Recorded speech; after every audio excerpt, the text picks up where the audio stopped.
next speaker is Andrew Anderson from Selkirk, who is the head of Frontline Defenders, which was founded in 2001 in Ireland and does amazing work to protect human rights defenders. At the end of, when he finishes speaking, I will open the floor to people to ask questions to the 4 awardees. Thank you, Andrew, especially for the Selkirk reference. I'd like to thank also the President of the General Assembly, OHCHR, and all those involved in the Human Rights Prize. It's a profound honour to be here to receive that prize. It's a particular honour to be here alongside these 3 fantastic human rights defenders who are receiving the award on the same day as us. Our work is focused on the protection of human rights defenders around the world.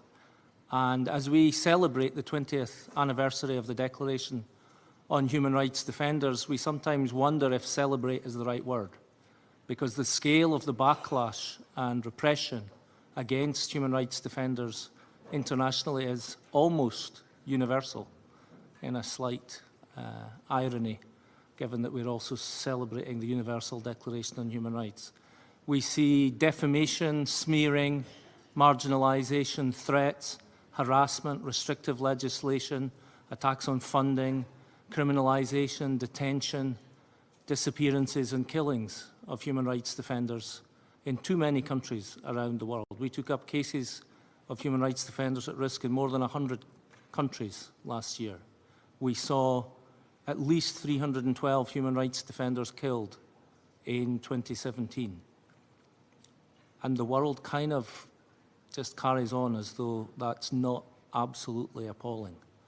2/3 of those who were killed were human rights defenders working on land rights, environmental rights, and indigenous peoples' rights, as Joanie was talking about in Brazil. And if we want to address issues at the intersection of the environment and the crisis we're facing, then we need to focus in particular on the very violent attack on those human rights defenders who defend land rights, environmental rights, and indigenous peoples' rights.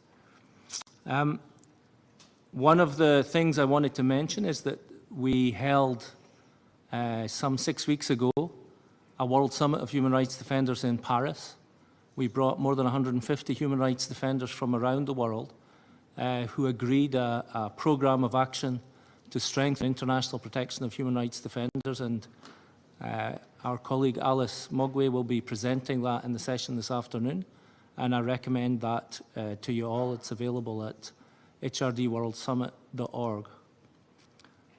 But I want to take this moment to think also in particular about human rights defenders in prison. We invited Miriam Al-Khawaja to go up and receive the prize in the ceremony earlier today.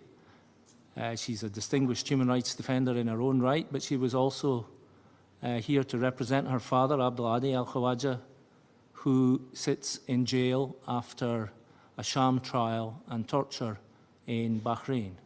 And we want to use this prize and the occasion of the 20th anniversary to call for the release of Abdulhadi, who is so unjustly imprisoned and is now in the 8th year of his detention in Bahrain. We're using the opportunity to launch this report, which you will have the opportunity to find copies of as you are leaving. We're calling also for the release of Azimjan Askarov in Kyrgyzstan, of Ilham Tohti in China, of David Isaac in Eritrea, of Atina Daemi and Narges Mohammadi in Iran, of Tran Thi Nga in Vietnam, in Germain Rukuki in Burundi, and of Dominga Martinez Velasquez in Mexico. All of them are either serving very long sentences or have been in prison or detained for very long periods of time. And it's a real challenge to keep those sentenced to long sentences